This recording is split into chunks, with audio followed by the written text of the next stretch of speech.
Well, when you're at a convention, you're going to come across this game usually at most gaming conventions, and in some faculty, you're going to find these in just about any large group setting place where people are trying to meet each other and have fun, and that's Werewolf. Werewolf is like the original big party game. It's a game of deception, deduction, and lies and treachery. Um, it's a classic, and the great thing about classics is that they stay classic. But somebody decided to make this One Night Ultimate Werewolf. It's a variant on the traditional werewolf formula that takes place over a single night. A incredibly random seat of your pants style night where things aren't always as they seem. So we're going to go in there and take a look at the components and tell you our final thoughts later on. Okay, so inside the box here, I know it's a bit of a small case, but you also get a small number of components. There's not really much needed for this game. Just like Werewolf, it's kind of played with a deck of cards, but in this case they replace cards with these little thick tiles of cardboard, which arguably is not the best decision. And I'll get into that in a little bit later. But this is all that it comes with. You get a number of roll cards here, varying from villager to werewolf, which you'll use in most of the basic games. And when you're comfortable with those, you'll start adding in some of these other roles. Most of the times, people will start playing with the troublemaker and the robber to kind of vary things up. Now, the idea is that you're going to be playing from about 3 to 8 people here, and everyone's going to get their own special card. Usually, you're going to have a number of people being the werewolves in a larger group. There's only 2 of these tiles, so the breakdown's written in the rulebook, thankfully. And then a number of these villagers here, which both sides don't really need to worry about things too much. It's just like in standard werewolf, the villagers are trying to kill the werewolves, and the werewolves are trying to kill the villagers. The way you do this is throughout the game, there's only one night, hence the name One Night Ultimate Werewolf. And you're going to get into this whole simple game of who is a werewolf, who is not a werewolf, and who do we kill. And at the end of that, if you kill somebody that's on the werewolf team, the villagers win. And if the werewolf team gets convinces the other team, or the villager team, to kill anyone else except for 2 of the roles, they actually manage to win. So we'll kind of go in and break them down. Villagers, no special abilities. They just know that they're villagers. Werewolves, no special abilities. They just know they're werewolves. The Troublemaker allows you to switch 2 cards of any 2 players. The Robber has the ability to steal a card from another player. The Hunter has the ability to kill somebody else when they are killed. Masons get to know who the other Mason is, if you're lucky enough to be playing with both Masons. And we'll get into that a bit later. Tanner just wants to die. If he dies, he's actually a 3rd team, and he wins. No, neither the werewolves nor the villager team will win. The Seer, which is pretty much needed in every game, including in normal werewolf, can see where basically one person is, where their allegiances lie. In this case, they get to see what is on the other side of their tile, or they get to pick out 2 tiles from the middle of the table to look at, and kind of get an idea of what's in the middle of the table. The Minion wants the werewolves to win. And they'll be, if the minion dies, the werewolves will still end up winning. Insomniac does not sleep right. They get to wake up during the middle of the night and confirm that they are themselves still. And this is kind of important when things are getting switched around. And the Doppelganger will take on the role of whoever another character is. They'll get to secretly look at a character and kind of join their team. So if they're working with the werewolves, they're going to be on the werewolf team. If they're working with the village, they're working on the villager team. And if this is a weird case that they're like a Tanner, they're actually going to also try to get killed off. Then you get a number of these tokens here that are there for placing your bids on who you think is what after that night. So we're going to go into a very simple breakdown here. So for a small number game, you're going to take a number of these tiles. you're not going to play with all of these, but for example, you're going to put down 3 in the middle, then each player is going to get 1 to themselves, so we'll say like there's 6 players. You know, I get to see who I am. I know I'm a Mason. During the Mason phase overnight, if there's another Mason here, I get to figure out who they are, and we get to nod at each other. But then, someone who is, say, the troublemaker will come in and switch cards around. Then the seer will get to see things, and it's all broken down into this little rule book for whose phases are what. And I know there's a handy little app for that, but it really doesn't get away from like the core gameplay problems I have with this game. I mean, all right, first of all, we're going to talk about component quality here. Tiles. Tiles are not cards. Tiles will bend, they will scratch, they will get marked, they will get dinked. They don't shuffle very well. It's really hard to actually go in here and shuffle these while not on a player mat, and also keep them in good quality. So you're pretty much looking at a game that's not going to last nearly as long as you would expect. But in the case of Werewolves History, when it can be played with a deck of cards, arguably you could actually make your own set of these if you're really desperate. That's why I'm not going to go into the rules too much to help encourage actual people buying this game instead of going out and making their own copies. These tokens, they're cute for what they are. It's a good idea. Kind of, you put them on somebody to make sure they're telling the truth or not telling the truth, however your suspicions are. Particularly if you're trying to, make people elect people who you want to kill. And that's where we're going to go into the final thoughts there. Because I've got some things I need to get off my chest there. Alright. I know there's a lot of people that like this game, like a lot. And the expansion kind of takes care of some of the issues as well. But I'm a little hesitant to get it still because it still doesn't break this formula. So we're just going to go into the final thoughts here and just do this in the typical review fashion and just break it down. Artwork. Artwork is fine. Artwork has never really been a problem for Werewolf. It doesn't matter if you're playing with cards or tiles or little seeing viewers that can only be personally seen if you look into them. I'm looking at you, Looney Labs, for that idea. It's still a great formula, and it doesn't need that artwork. So we're going to kind of just null out the artwork. The artwork for this is fine. It's very pretty, it's very original, it's cartoony, it's good for kids and adults. But we got to get into the meat of this. Mechanics, gameplay, components. Going into components. Tiles. Cardboard tiles are great for a certain number of things. Shuffling them is not really one of them. That's something I kind of hit on a later review with Pay Dirt. Tiles are not really meant to be shuffled or organized very well. I mean, if you put them in like a baggie, that's a little bit more acceptable because you can shake them around and stuff. This game's tiles, it's very important that these tiles also don't get scuffed up or scratched or anything bad happens to them if you mark them at all. I know you could probably sleeve these or, you can replace them with cards. But cardboard is not the best medium to use for this. I like the tokens. The tokens were a great idea and a great implementation, but component-wise, when you're fitting all this into a little box and it's going to be shuffling around, rustling, and you're going to keep it loose, things are going to get dented, things are going to get scratched.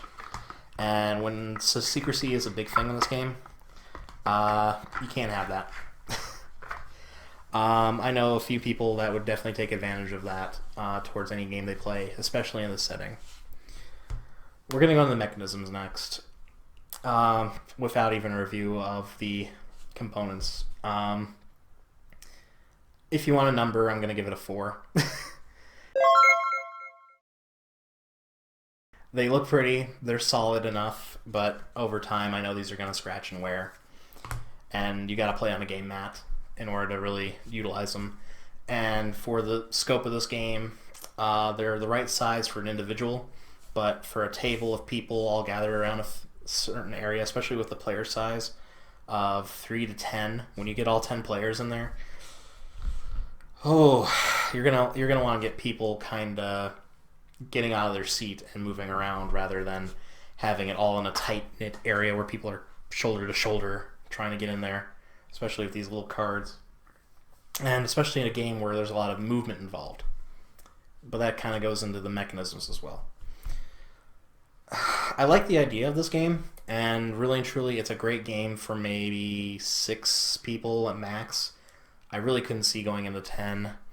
Again, I can't talk about the expansion at all because I don't have that. I would like to try that sometime, but I'm hesitant to even buy it because of the experience I've had with this game. It's kind of gimmicky. I like Werewolf. It's a good standard game. It's good fun. Everyone's got their own personal variant of it. And, you know, there's a lot of things to be said about that experience where you build up trust with people and then they suddenly turn around and stab you in the back, or they underplay you or trick you. Or you knew that guy was a werewolf the whole time and you've been pointing him out the entire time, and still you get lynched, you know, for being too aggressive or not aggressive enough. For this, I'm really glad that they found a way to kind of put like a timer on this. The app itself works really well, and there's really no reason to review that because that thing's excellent for helping you implement this game. Particularly if you got the expansion as well, because I know all those rolls are going to just get muddled around, and the timing is a big part of that experience. But when you're laying out 3 of these cards at random, and then everyone gets the card, and 3 or 4 people are moving them around in the middle of the night, and you think you were this, but you're actually this now. At the end of the day, it still ends up being a guessing game. You got to try to convince and rally people to point at a certain card, and I mean that is great for, you know, multiple rounds, but that's the point of regular Werewolf. Whereas One Night, you don't have that pressure of elimination as much, and the turnaround time's a lot quicker. It's like the junk food version of Werewolf is the best way to describe it. I can't give this really good mechanics. I mean, it works well for what it's trying to be. It conveys the theme all right.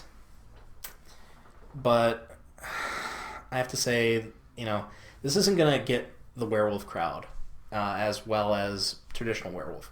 One Night is just a variant that you can kind of use to kill time. It is in essence a filler game. And I think that's where it really fits. And when it comes to good filler games, I've kind of got a surplus for those already myself.